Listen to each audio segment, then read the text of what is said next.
Assalamu.alaikum wa rahmatullahi wa barakatuh. Alhamdulillah. Well, first, let me welcome everybody here to the Islamic Society Leading American Muslims. As all of you know, an organization that was established to conduct da'wah, to invite people to the true and peaceful message of Islam, and to love, nurture, encourage, and educate them so that they're confident within their iman and with their stand in terms of the ummah. So I welcome you here today. I remind you that the culture of Islam is non-indicting, non-castigating, non-critical, and non-judgmental. We are here to accept you wherever you are in your faith journey and to help you get where you want to be in your journey. So I have an announcement to make next week. Alhamdulillah, Doug and Mika, who I married a year ago today, I think it is. It was a Saturday a year ago, but are actually on their honeymoon. Not their honeymoon, but a celebration of their anniversary. And next week, they will be doing, after my class, a bonsai presentation. Doug specializes in bonsais. And we need you, I want everybody to make sure you hear me, we need you to let us know how many are coming because each participant will receive their own bonsai tree. So if you don't let us know, there will not be a bonsai for you. So we need to know. And also, this is what I also want you to hear. We're going to have a potluck luncheon after that class.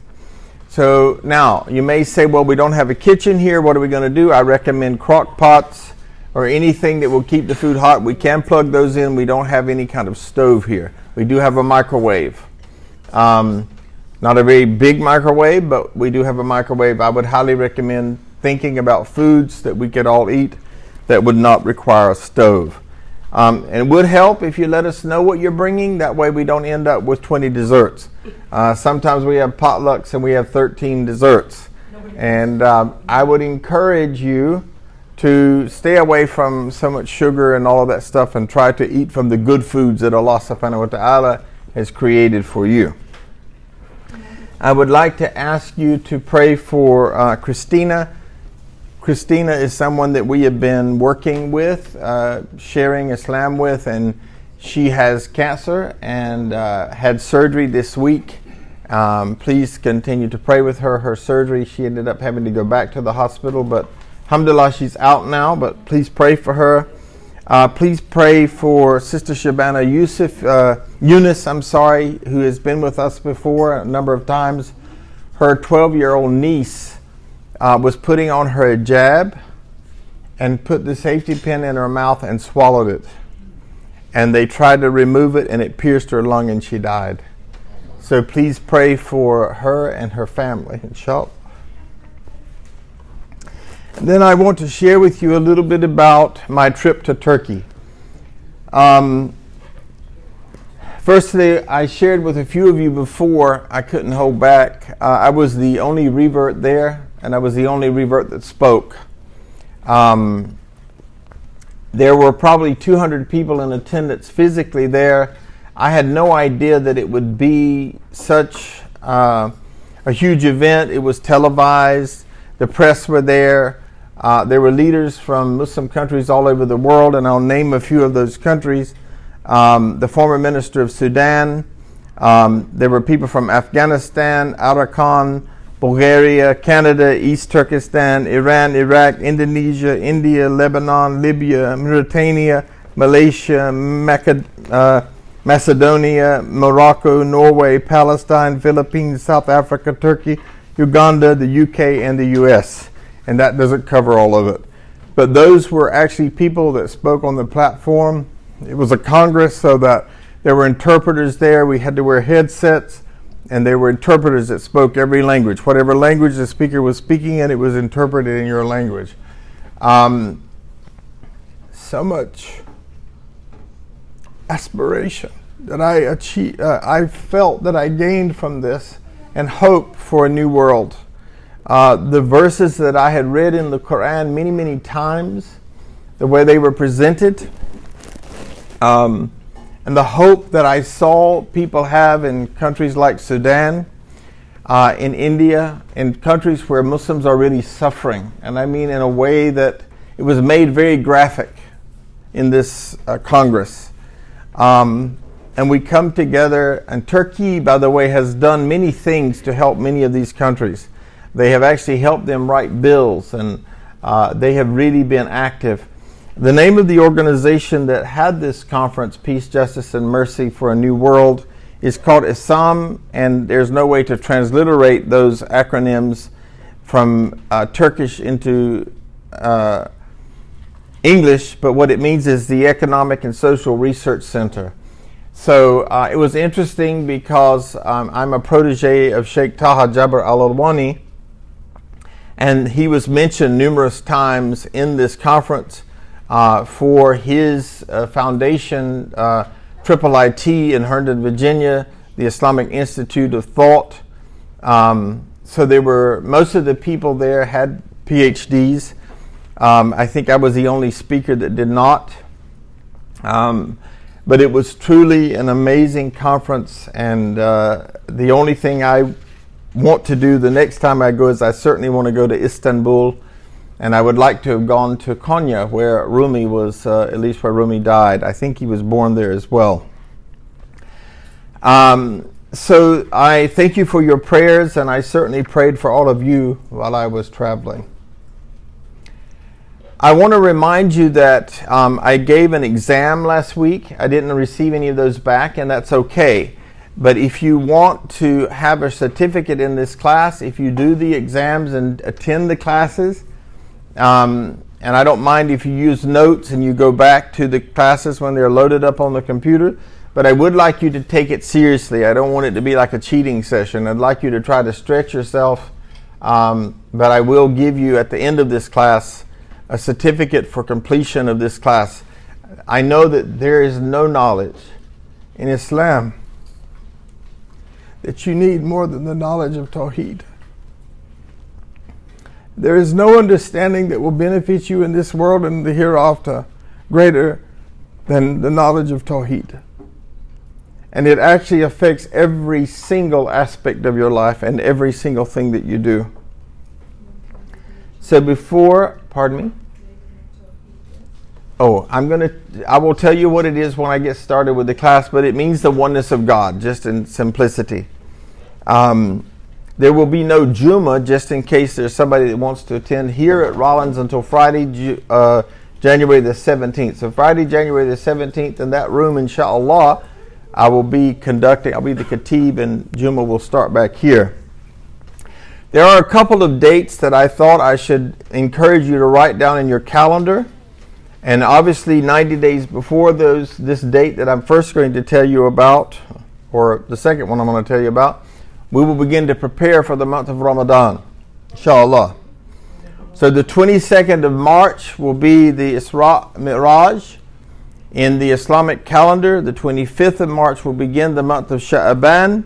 The 24th of April will begin the month of Ramadan. And so I encourage you to put that in your calendar, to begin to plan, to begin to contemplate, to fakr and tadabbur about what you want to achieve in this month when it's coming up. Perhaps to begin to fast on the Mondays and Thursdays of every week, or the 3 middle days of the Islamic calendar months. I would encourage you to do that in preparation for these great and auspicious times that Allah subhanahu wa ta'ala has given us. So, Megan, by the way, you can go back, make sure you talk to May soon, and you're on the group. You can go back and look at the classes. If I remember correctly, we've done 2 classes, right? Or is it 3 on Tawheed? 2, right? 2 on Tawheed. Today will be the 3rd class. There is one of the exams here. If you'd like to take the blank copy, I have blanks up here. But is it blank? Yeah. Okay. I have some more blanks here for anybody that wants it. I'll just let you come and get it. So then you'll know what to go back and look for. Yes? We have 2 classes on Tawheed, and then the class before is the Wahid, which is, I think, a really good add-on with it. Yes, it was. Yes. Very good. Very good. Okay. So I have these tests so that it would give you an idea of what you really want to glean in terms of knowledge for the first two classes. So in Alhamdulillah Ta'ala, Nahmaduhu wa nasta'inuhu wa nastaghfiruh wa na'udhu billahi min shururi anfusina wa min sayyiati amalina wa may yahdihillahu fala mudilla lahu wa may yudlil fala hadiya lahu wa ashhadu an la ilaha illallah wahdahu la sharika lahu wa ashhadu anna Muhammadan abduhu rasuluh. Indeed, all praise is due to Allah. We praise Allah. We seek refuge with Allah from the evil in our soul and from our sinful deeds. Those who are guided by Allah subhanahu wa ta'ala, no one can misguide them. Those who are not guided by Allah, there is no guide for them. I bear witness that there is no deity, there is no God worthy of worship except Allah subhanahu wa ta'ala, and that Muhammad sallallahu alayhi wa sallam is his servant and messenger. Amma ba'd, to proceed. So a lot of times I hear Muslims speak and they say, well, when you die, you go to heaven or you go to hell. And they leave out a major piece that is part of the Islamic knowledge. And it is very clear that many people do not understand this process of transition from this life to the next. And I did not deviate today, though I was tempted to deviate and talk about the conditions of what I'm going to talk about today, which is the barzakh. And there are descriptions of this life, if you do not live well on this earth, that are unlike anything Steven Spielberg has ever done in film. When it talks about if you do not live well and you're in this state of barzakh, that your grave will squeeze in on you and it'll be as if you are being in a vice. But if you live a good life, it'll be filled with light and expanded and filled with light, as I said. So I would encourage you, inshallah, perhaps after the month of Ramadan, if everybody is feeling good about this and they would benefit, I would like to, I believe, teach the next class on life after death. It is a motivator. And the Messenger of Allah sallallahu alaihi wasallam said that an astute believer multiplies their memory of death. Every one of us in this room is going to die. And somebody in this room will be next from amongst this group. And if we were to ponder and contemplate more about that day, we would ponder and contemplate more about what we need to do this day in order to be prepared for that day. So, the barzakh literally means a veil or a barrier that stands between two things, and which does not allow the two to meet. Mentioned 3 times in the Quran, and once specifically as the barrier between the corporeal and the ethereal. Barzakh is portrayed as a place in which after death the spirit is separated from the body. There are a lot of questions that people have about what happens when we die. And so it is in this place that the spirit is separated from the body. It is in this place that you will hear the footsteps of the last people leaving your janazah, and you will not be hearing that with the physical ears. You will be operating on a different dimension. And in that grave you will hear them walking away. And you will be prepared for a meeting with the angels of death. And they will come to you and they will ask you, who is your Lord? What is your religion? They will ask you 3 questions. And it will behoove you to be able to answer those questions correctly.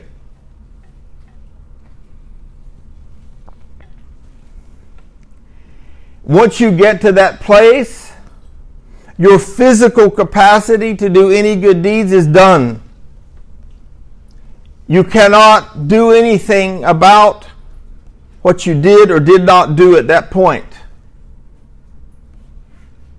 Now you can benefit in that place by the prayers of your children and by sadaqah jari, that which you have left behind that continues to bring you blessings. But this is something that we should all contemplate and reflect about. And when I talk about it, my soul is very shaken. Because of the knowledge and the understanding I have of this particular space, I really feel that I understand when we talk about fear Allah. So despite the gain of recognizance, it cannot utilize action. In Surah 23, verse 99 and 100, for such is the state of the disbelievers, until when death comes to one of them, he or she says, my Lord, send me back, that I might do righteousness in that which I left behind. No, it is only a word he or she is saying, and behind them is a barrier until the day they are resurrected. So this is a period of time before the resurrection. This is a period of time before you stand before Allah subhanahu wa ta'ala and you are given your scroll. And know that the way that it is described, that everything you have done in your life will be displayed on that day before the whole world to see. And if you want that picture, if you want that film, if you want that movie to be beautiful, then you must do it in this life, because once you get 6 feet under, you will not be able to do it anymore. So these unbelievers, they cry out in that state, oh, if only I can go back, please let me go back. But there will be no going back. The other two occurrences refer to barzakh as an impenetrable barrier between fresh and salt water. While fresh and salt water may intermingle, an ocean remains distinct from a river. So we know that there are places in the world, and I'll mention a few in a minute, where there are rivers that meet and there are oceans that meet, and yet in the revelation of Allah subhanahu wa ta'ala, we know that they actually don't mix. It's like a miracle. It's a karamat. It's one of the signs of Allah subhanahu wa ta'ala. Yes. There is a video that shows them clearly. Yes. There are a number of videos that you can see on this.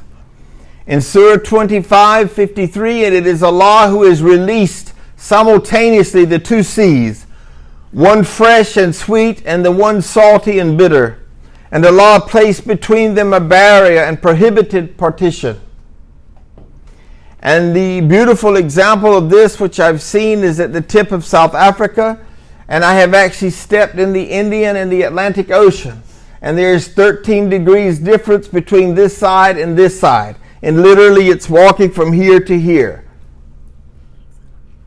The Gulf of Alaska is an example of this. Denmark, Greece, the southernmost Coromandel coast in India, and there are a few other places. I just named some of them, where you could see an example of what Allah subhanahu wa ta'ala is talking about, and I've got two here to show you. This is the southern tip of the Cape of Good Hope, where I met in Iran, and you can even see the different colors as you can see in the other one, which I believe is the Gulf of Alaska. So I wanted you to see some pictures of this. In Surah 55, Verses 19 and 20, He, Allah, released the two seas, meeting side by side. Between them is a barrier, so neither of them transgresses. And Allahu Alam, I think there is a interdimensional meaning in these two oceans meeting. And insha'Allah, it has something to do with the significance of the body and the soul separation. Wow. In Islam, and we know that, what do we know? That it is in the ocean of our mother's womb that the soul is given before 5 months impregnation. We actually come as a fetus into a salty ocean atmosphere. In Islam, the soul and the body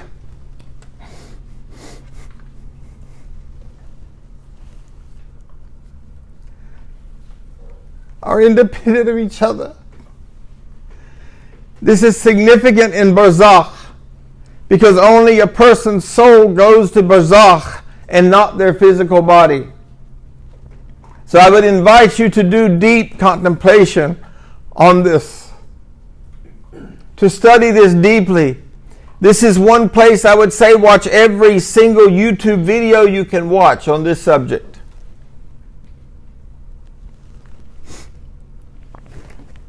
Since one's soul is divorced from their body in Barzakh, no progress or improvements to one's past life can be made.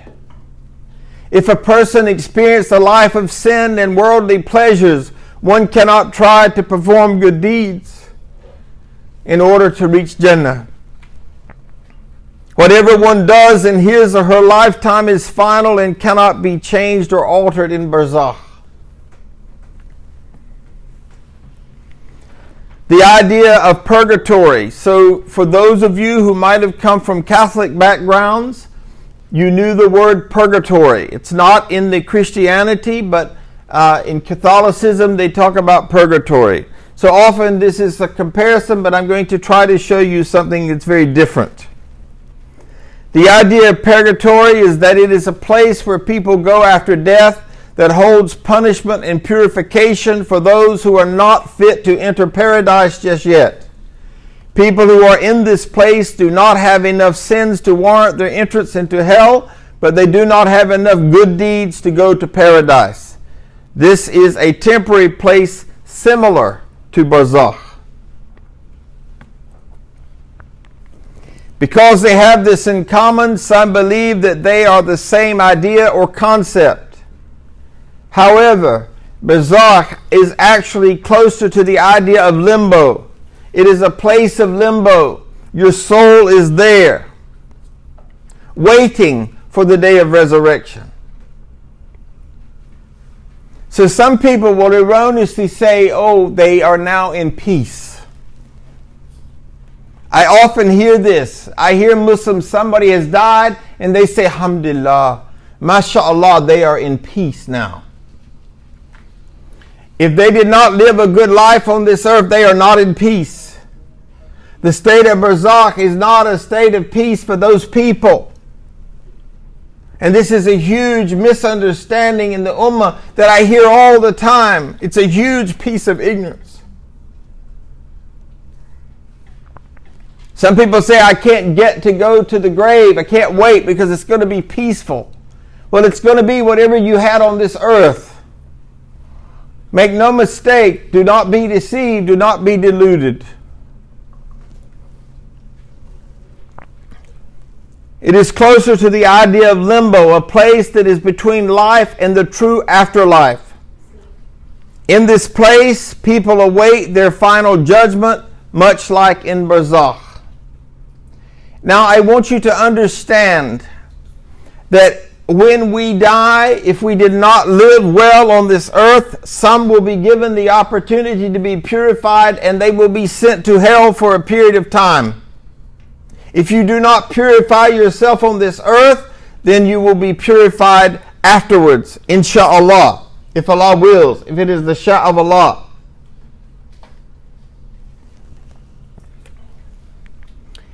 Period between a person's death and his or her resurrection on the day of resurrection. whoever dies as a Muslim, obeying Allah, will be in a blessed state, a blessed hal. Back. One more. Thanks.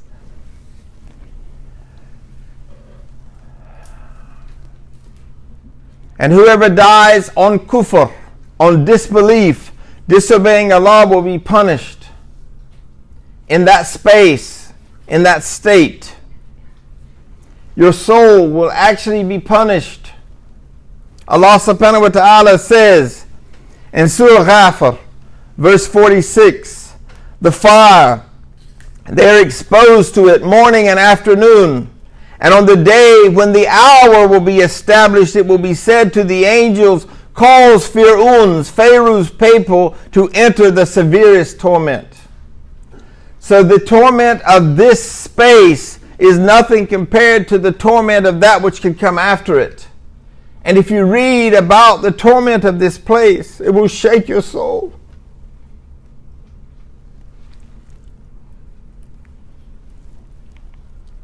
Barzakh designates a transitional place between hell and heaven, where the soul resides after death and experiences his or her own heaven or hell until the resurrection on Qiyamah, Judgment Day, and eternal life in the next world.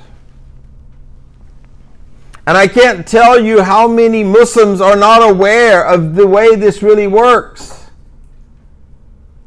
And the proofs are very clear.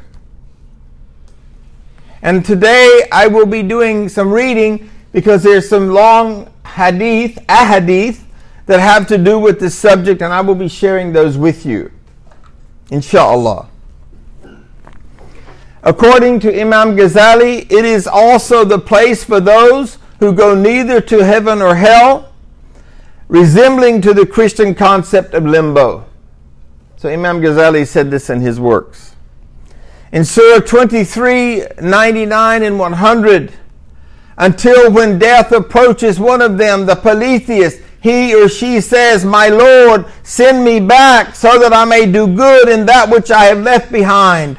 No, it is but just a word that he or she speaks, and behind them is a barrier, barzakh, until the day when they will be resurrected.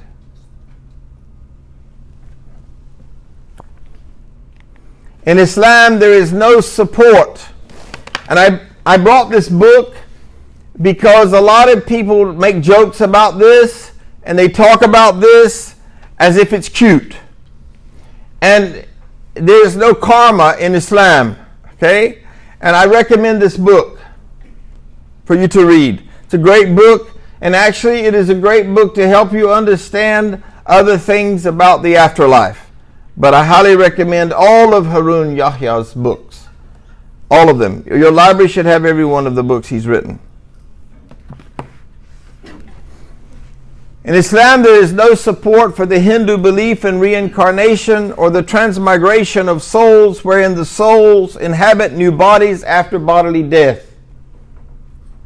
This belief has been adopted by some heretical sects like the Druze of Lebanon and the Nusayrites, some say Alawites of Syria.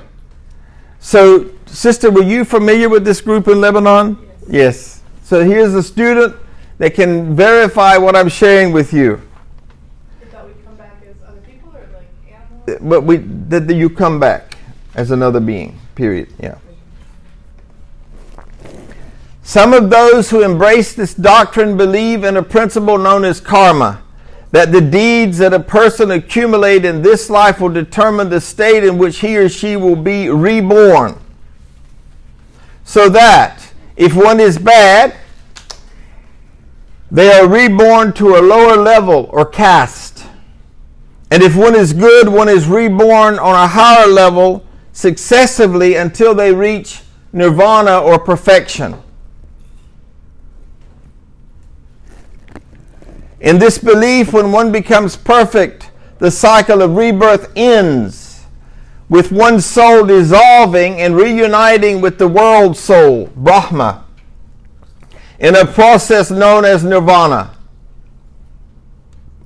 According to Islam and all divinely revealed religions, When a person dies on earth, he or she will not be reborn until the day of resurrection. And it says that we will be given a new body.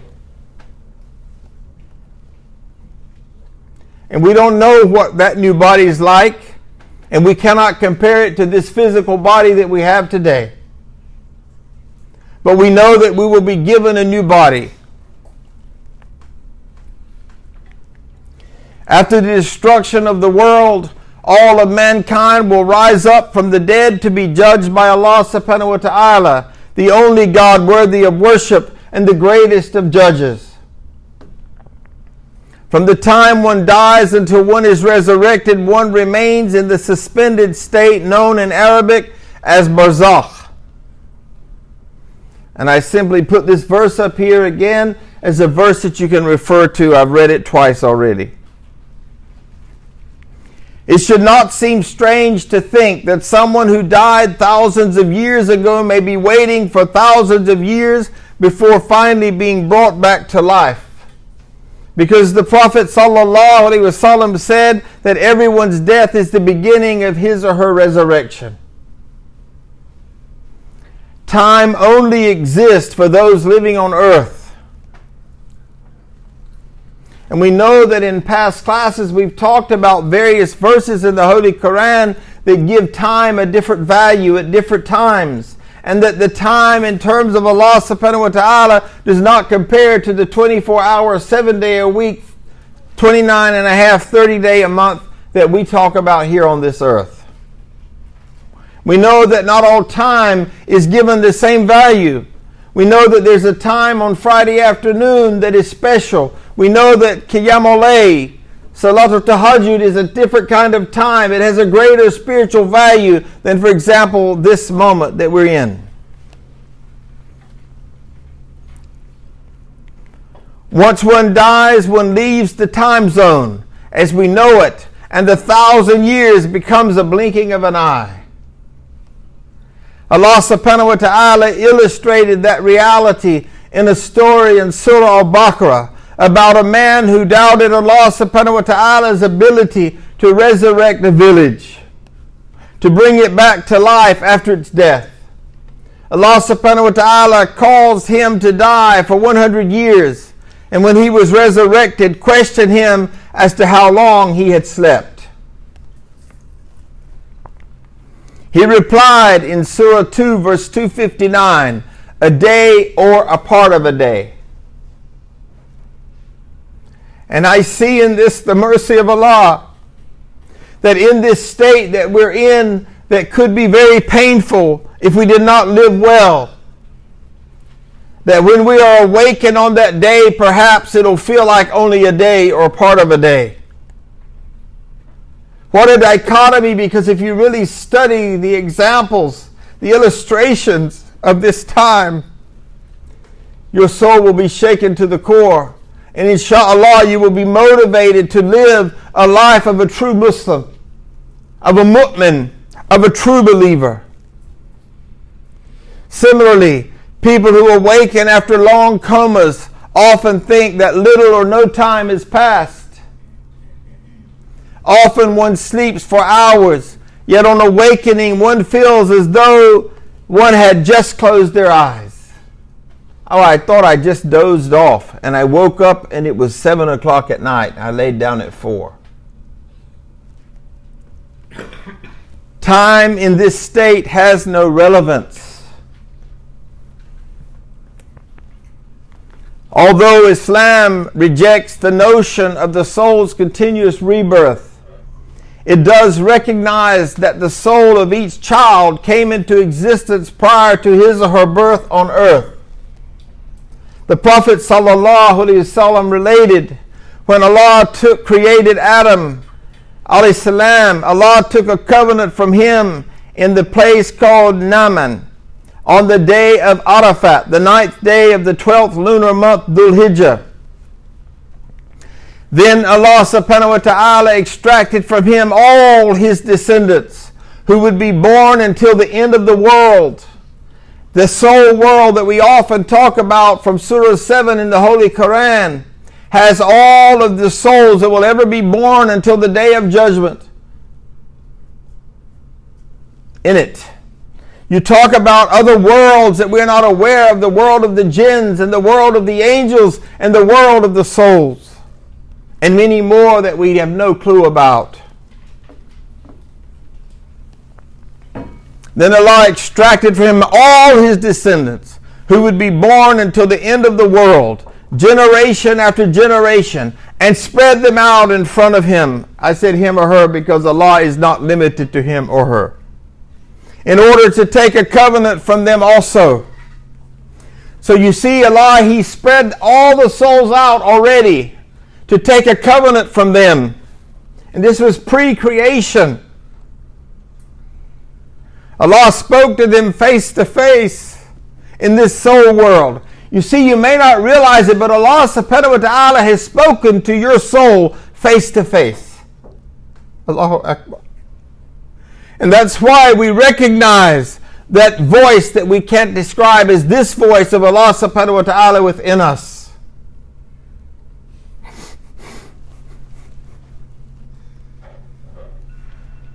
Allah subhanahu wa ta'ala spoke to them face to face, saying, "Am I not your Lord?"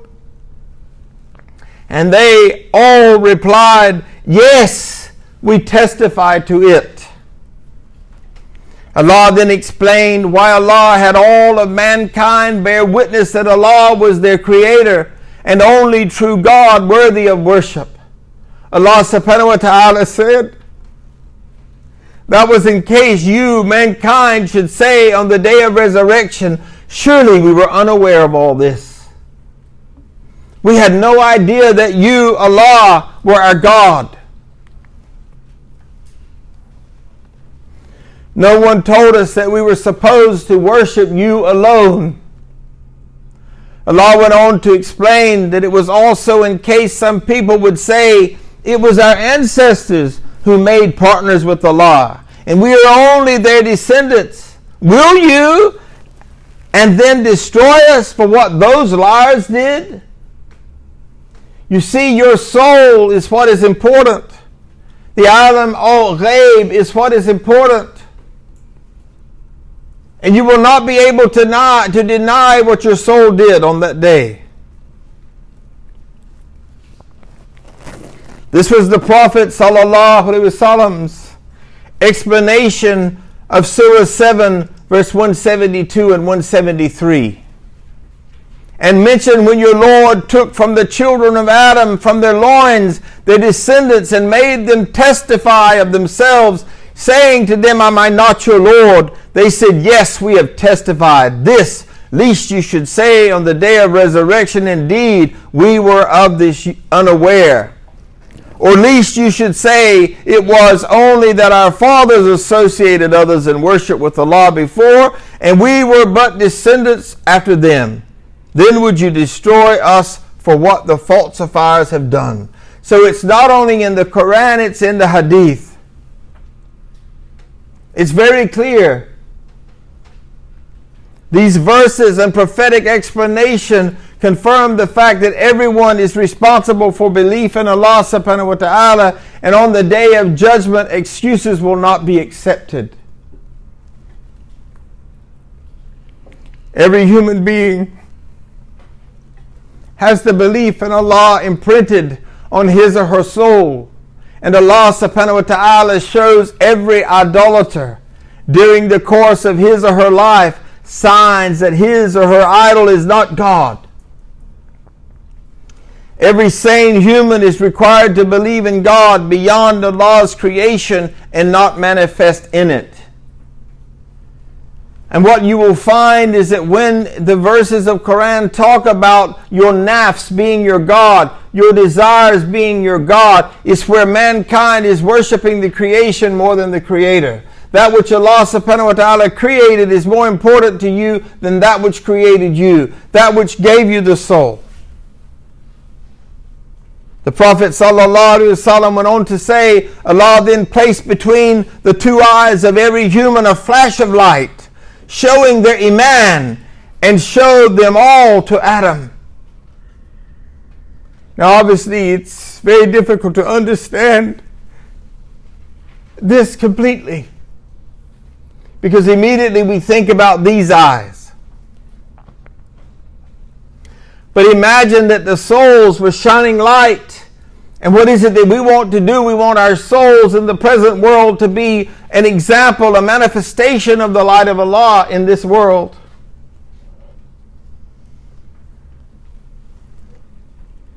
There are hadith, by the way, some people hate gray hair, and they cover their gray hair. There are hadith that say that the gray hairs is a sign of wisdom, and that on that day they will be like lights shining out of a person. So I always get this mental image of the Statue of Liberty with these lights, beams going out from the gray hair. Alhamdulillah. In a continuation of what the Prophet ﷺ said, Adam was awed by the sight of all these countless numbers of beings with flashes of light between their eyes. So he asked Allah, "O Lord, who are they?" Allah subhanahu wa ta'ala told him that they were all of his descendants. Adam then began looking closely at one whose flashing lights amazed him.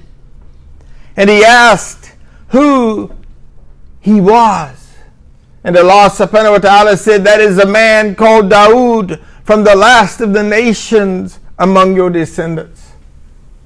If you want your lights to shine bright, you must live right in this world.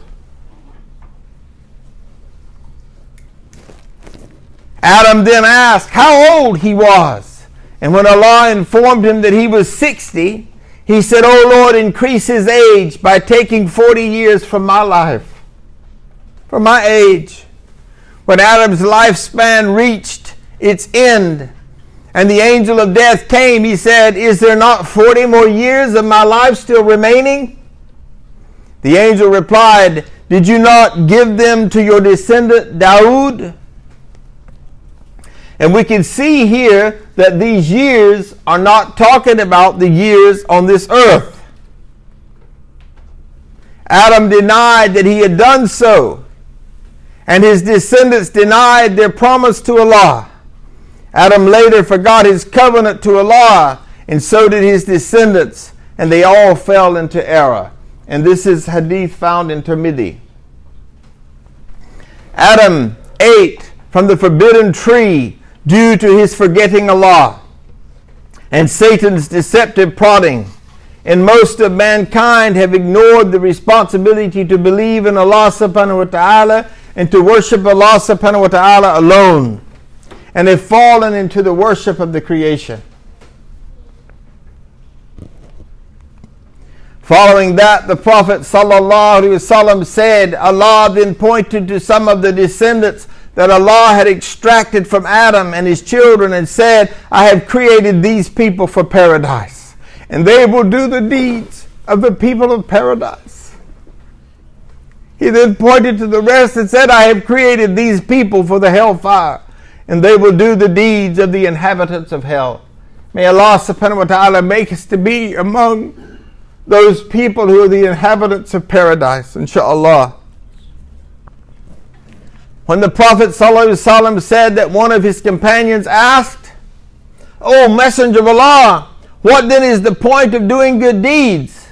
The Prophet ﷺ replied, "Verily, if Allah created one of Allah's servants for paradise, Allah helps him or her to do the deeds of the people of paradise until he or she dies doing one of their deeds. Then Allah subhanahu wa ta'ala places him or her in paradise because of it. But if Allah subhanahu wa ta'ala created a man or woman for the hellfire, Allah helps him or her do the deeds of its inhabitants until he or she dies doing one of their deeds. Then Allah subhanahu wa ta'ala puts him or her in the fire because of it." And this is an authentic hadith. It's found in Dawood, Tirmidhi, and Ahmed. The statement of the Prophet ﷺ does not mean that people do not have freedom of will or choice between good and evil. For if that were so, the judgment, reward, and punishment would all be senseless. It just so happens that Allah subhanahu wa ta'ala gave us free will, but He actually knows the screen before it's ever written. He knows what you're going to do, but He didn't determine it. Allah subhanahu wa ta'ala's creation of a person for paradise simply means that Allah knows full well before His creation that such a person will be among the people of paradise due to his or her choice of faith over disbelief and good over evil. If someone sincerely believes in Allah subhanahu wa ta'ala and tries to do good, Allah subhanahu wa ta'ala will give him or her many opportunities to improve his or her belief and increase his or her good deeds. This is the time, folks, on this life, in this earth, in this dimension that you purify yourself. To know yourself is to know Allah. We all should be studying ourselves and looking at what parts of ourselves are not aligned with the Quran and the Sunnah, and we should be correcting that. We should be annihilating, we should be stoning the shaitan in us. We should be lifting and asking Allah to lift the crevices of our heart, in the deepest crevices, and emptying them of anything that doesn't please Allah. Allah never calls a sincere belief to be wasted. Even if the believer falls on the path, Allah will help him or her get back on it. And at least in 3 places in the Holy Quran, Allah says, "Despair not of my mercy." If you believe in me, and you believe in the prophets, and you believe in the latter day, and you believe in I.S.L.A.M, all of your sins will be forgiven. And I invite you to read in Volume 1 of I.S.L.A.M, the chapter on despair not of Allah's mercy.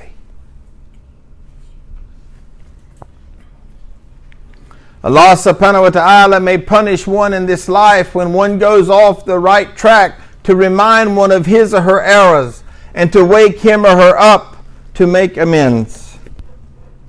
Allah subhanahu wa ta'ala is so merciful as to take the life of a sincere believer while he or she is doing a good deed, ensuring that the believer will be among the fortunate dwellers of paradise. If you want to ensure that that's going to happen, just make sure you're always doing good deeds. Imagine that you want to die on a good deed. So we should always be looking for blessings. We should always be looking for an opportunity to serve Allah subhanahu wa ta'ala.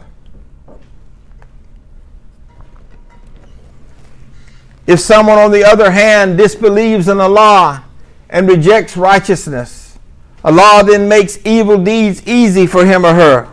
Allah gives him or her success when he or she does bad, and that encourages him or her to do more bad, more evil, until he or she dies in such a sinful state, is flung into the everlasting fire because of his or her evil deeds. May Allah protect us from being among those people. Since Allah made all human beings swear to the divine's godhood, when the divine created Adam A.S.L.A.M, this oath is printed on the human soul even before it enters the fetus in the 5th month of pregnancy. When a child is born, it has a natural belief in Allah. This natural belief in Arabic is called fitrah. If the child were left alone, it would grow up aware of Allah and Allah's unity. But all children are affected by the pressures of their environment, whether directly or indirectly. Yesterday, Naran and I went to visit some of our grandchildren. And the little girl, 4 years of age, came and joined us to pray. And she wasn't raised to pray. But she knew in her fitrah that when you stand before Allah, the others around you should be quiet. And she said to her brother, "Shh, I'm praying." And you can see the natural state in this child and the peaceful nature in that moment. May Allah bring him to the truth.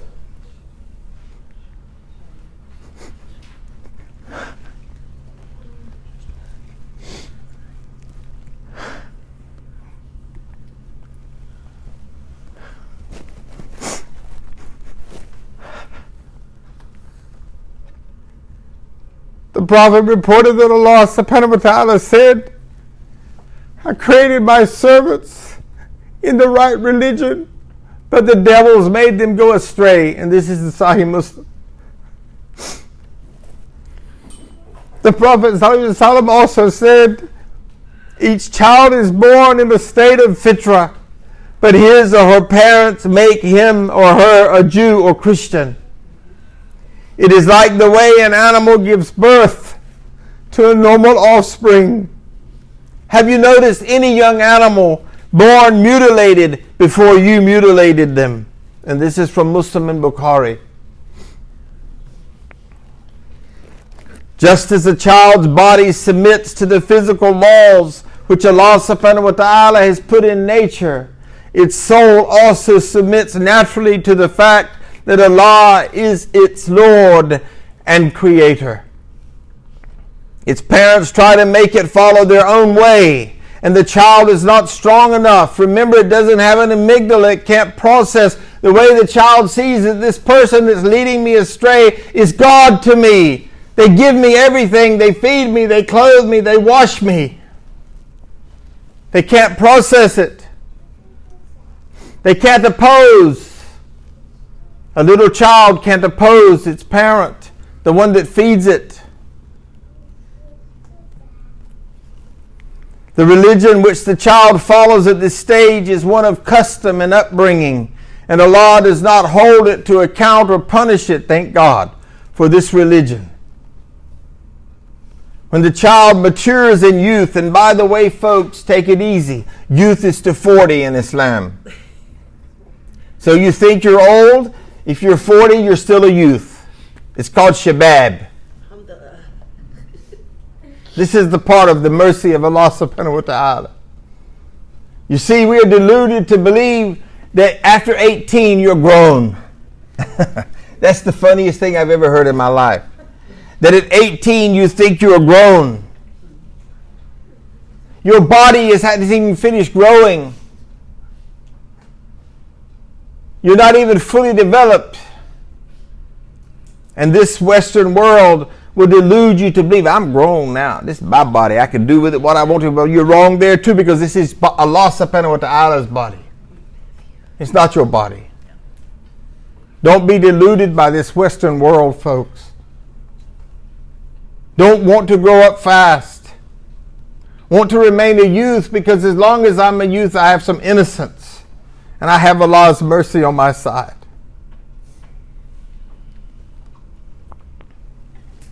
When the child matures in youth and clear proofs of the falsehoods of its religion are brought to it, the adult must now follow the religion of knowledge and reason. At this point, the devils try their best to encourage him or her to stay as he or she is, or to go further away. And you will hear many people say, well, this is just the way I am. It's the way I've always been. This is the way I'm going to be. You either like me as I am or you don't like me. And they're very proud of this fact. What a stuck position. What a closed place.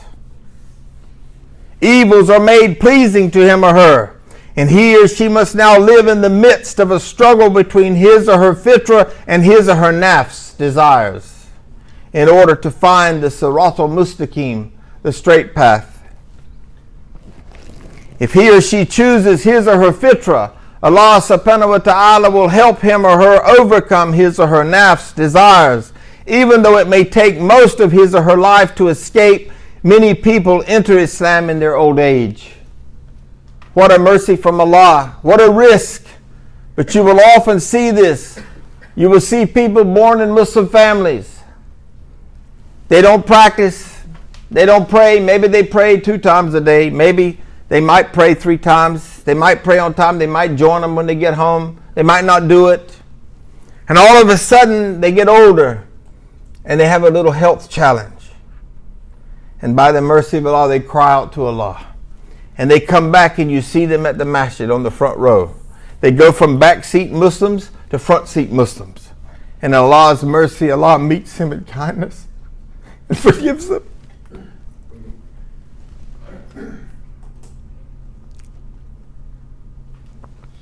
Because of these powerful forces fighting against the fitrah, Allah subhanahu wa ta'ala chose certain righteous men and revealed to them clearly the right path in life. 125,000 messengers came to reveal to us the right path. Prophets were sent to help our fitra defeat its enemies. All the truths and good practices present in society around the world today came from their teachings. If it were not for their teachings, there would be no peace or safety in the world. Although the governments of today want to talk about being secular, they want to talk about separation of state and church. The laws of most Western countries are based on the 10 commandments of Prophet Musa I.S.L.A.M, such as thou shalt not steal, and thou shalt not kill, and thou shalt not covet thy neighbor's wife. Even though they claim to be secular governments free of the influence of religion. It is humans' duty to follow one way of the Prophet ﷺ, since it is the only way which is truly in harmony with human nature. We must be careful not to do things simply because our parents and their parents did them, especially if knowledge reaches us that these practices are wrong. I cannot tell you how many teachings I have been taught since I became a Muslim 32 years ago that were from people's descendancy, had nothing to do with Islam, but they'll tell you it's Islam. In Islam we do this, in Islam we do that, and they have no proofs and no dalil. If one does not follow the truth, he or she will be like those misguided people Allah subhanahu wa ta'ala speaks about in Surah Al-Baqarah verse 170. If they are told to follow what Allah has revealed, they say no. We will continue to follow what we found our foreparents doing, even though their foreparents did not comprehend anything, nor were they rightly guided. Allah subhanahu wa ta'ala forbids us from obeying our parents if what they want us to do is against the way of the prophets. And folks, this is a big problem today. We have Muslim parents telling their kids, wait till you get your PhD to get married. And so the kids, they go to school and they burn. They literally do all kinds of sins because their parents told them, get your PhD. They didn't say, worry about your soul. Find a way to get your education, but make sure you don't burn. The Prophet ﷺ said, marry from among the young. But no, we want to do it our way. We want to worship the creation and our own thinking instead of what Allah and His Messenger said. And then we actually are so arrogant to believe that we think we're right. And families break up because of this stuff.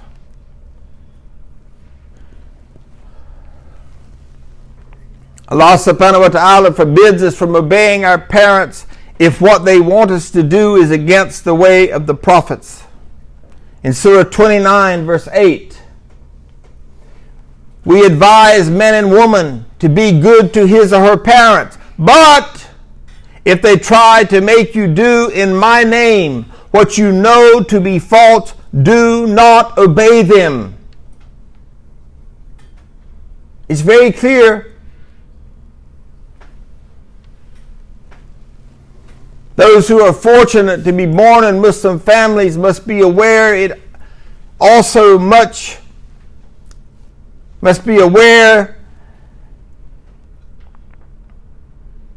that you're not Muslim. Just because you have a Muslim name, you're not guaranteed paradise. And people sometimes believe that. Now, if you've done your shahada, it is authentic hadith.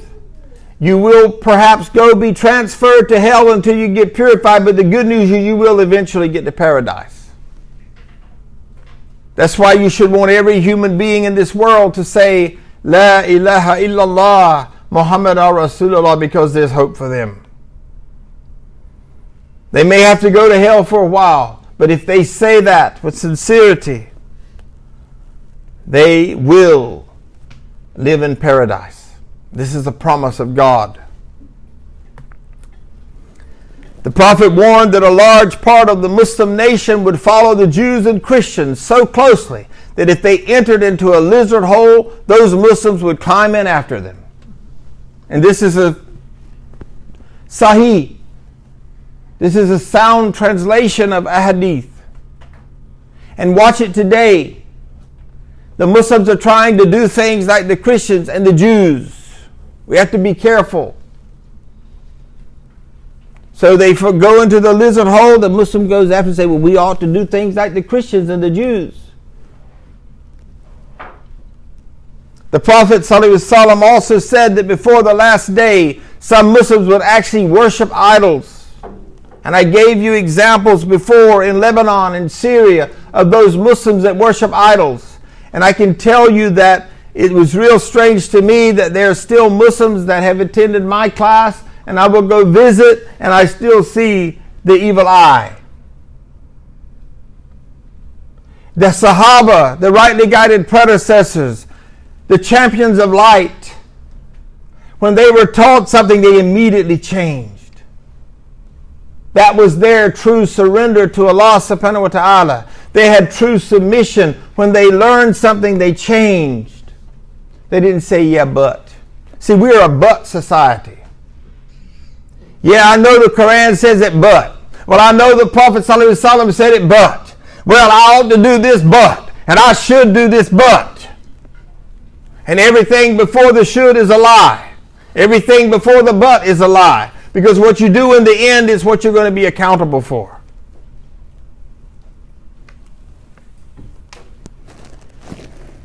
Some have turned the Quran into a good luck charm which they hang on chains around their necks, in their cars, and on keychains. This is jahil. Those born into such a Muslim world who blindly follow whatever their parents did or believed have to stop and think whether they are Muslims by chance, name, or Muslims by choice. The covenant which every man and woman made to Allah during pre-creation was that he or she would recognize Allah the Almighty as his or her Lord and not direct any form of worship to others besides Allah. This is the essential meaning of the Shahada, the declaration of faith, which everyone must make in order to become a full-fledged Muslim. La ilaha illallah, there is no God but Allah, is known as the kalima at-tawheed. We know that first it is a Shahada. When a convert or a revert says it, it enters into their brain. But as they live it, as it becomes a manifestation and a realization in their life, and it enters into their heart, it's no longer just a shahada, it's a kalima. It's not just a motto, but it's words of conviction. It's a knowing that you know that you know. Bearing witness to Allah's unity in this life is only a confirmation of the primordial declaration made in the spiritual state in the soul world. The covenant is fulfilled by sincerely believing in Tawheed and putting that belief into practice in daily life. Tawheed is put into practice by avoiding all acts of shirk, setting up partners with Allah. The opposite of Tawheed is shirk, the unforgivable sin, making partners with Allah. And by closely following the last messenger whom Allah sent as a practical and living example of life based on the principle of Tawheed. Because man and woman has declared that Allah is his or her Lord, he or she must then consider righteous deeds to be only those defined by Allah and Allah's Prophet as being righteous, and evil deeds likewise. In so doing, the principle of Tawheed is put into practice mentally. This method is important because a deed may seem good when it is in fact evil. And why? Because you are using your mind. And this is why Allah subhanahu wa ta'ala said we are Al-Kitab. We are the people of the book. We are not people of the brain, which I believe is akal. We are not Ali Akal, we're Ali Kitab. If you lean to your brain, you will be deluded and deceived, and you will actually follow a false religion because your brain doesn't have it. It's in your heart. And where does it come from? It comes from the Quran and the Sunnah.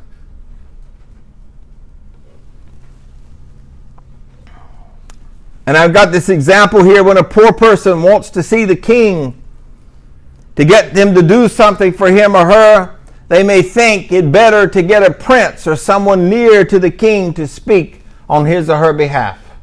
So people think logically, well, you know, I've heard people say, well, you know how if you were going to go before the president, you would get cleaned up. So when you go before Allah, you get cleaned up. You have tahara and you do your wudu and all that stuff. I've heard this. No, do it like that. How can I compare Allah to the president, particularly the current one? Astaghfirullah. Can't believe I said that. Based on that mental logic, one may think that if one really wants Allah to answer his or her prayers, he or she should pray to a prophet or saint to ask Allah on his or her behalf, since he or she is dirty with many sins that he or she has committed daily. We cannot think. We can't go from this, folks. We have to go from this, and this has to be filled correctly. This may seem logical, but both Allah and Allah's prophets, may Allah be pleased with all of them, have clearly told his creation to pray directly to Allah without intermediaries. In Surah 40, verse 60, and I think we only have 2 slides left. And your Lord says, call on me, I will answer your prayer. And the Prophet ﷺ said, if you ask in prayer, ask only Allah. And if you seek help, seek it only from Allah. And this is from Tirmidhi. A deed may also seem evil when it is in fact good. Don't be deluded by this, folks. Some people might think that cutting off someone's hand for stealing is barbaric because they listen to the Western world. Or that lashing someone for drinking alcohol is inhumane. And one might feel that such punishments are too harsh and not good. Yet Allah and Allah's messengers have prescribed these punishments, and the good results of their application speak for themselves. Let me invite you to look at this for a minute. We have more people incarcerated in the United States of America than the population of the state of Delaware. Let me ask you a question. Now look, you didn't cut somebody's hand off because they stole a packet of gum. Doesn't work that way. You see, they don't tell you all this stuff. It has to be a major theft. So a little boy goes in and steals a baseball from the sports shop. They don't cut his hand off. That wasn't the Sharia. But let me ask you something. I just want you to ponder from your heart, not up here. If somebody robbed a bank here, and we took them to the Amway Center, and the whole of Orlando was invited, and they cut their hand off, how many jails you think would be empty in Florida? Yeah. We wouldn't be treating these human beings like animals. Because all of this jail system here is modern day slavery. It's an evil system. The only system that is not evil is the system of Allah. It's the only thing that makes people free.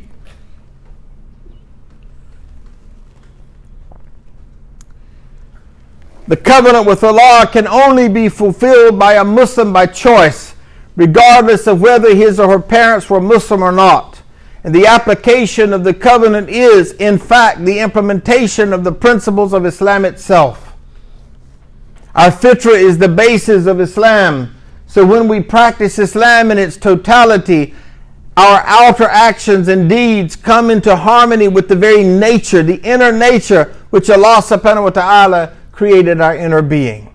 And I remind you to reflect in closing that Allah subhanahu wa ta'ala built us from the inside out. It's 17 days in the fetus. Allah subhanahu wa ta'ala put a beating heart in us. Yeah, there's no connection to the brain, which is really interesting. We should learn from that. At that point in the fetus, there's no connection to a brain. It's just all heart. And that's where we want to be. Inshallah. When this takes place, we unite our inner being with our outer being, which is the key, is a key aspect of Tawheed.